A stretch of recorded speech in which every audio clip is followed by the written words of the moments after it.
शहरातील तणावावर मोठा निर्णय.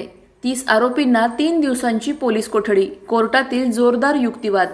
काल सोमवार दिनांक 29 सप्टेंबर रोजी शहरात तणावाचे वातावरण निर्माण झाले होते. या तणावावर नियंत्रण मिळवण्यासाठी पोलिसांनी लाठीचार्ज केला आणि अनेकांना ताब्यात घेतले.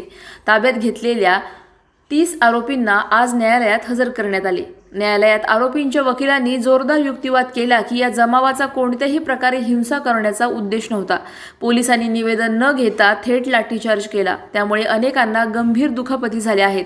तरी सुद्धा न्यायालयाने सुनावणी दरम्यान 30 आरोपींना 3 दिवसांची पोलीस कोठडी सुनावली आहे. या खटल्यात आरोपींची बाजू मांडण्यासाठी ॲडव्होकेट रोमान सय्यद, शाहिस्ता सय्यद, रफिक बेग, अख्तर सय्यद, समीर पटेल, युनुस शेख, ताज सय्यद, जोएब सय्यद, रियाज बेग, रफिक जहागीरदार आणि इतर वकिलांनी काम पाहिले. अधिक माहितीसाठी स्टार इंडिया 1 न्यूज पाहत रहा.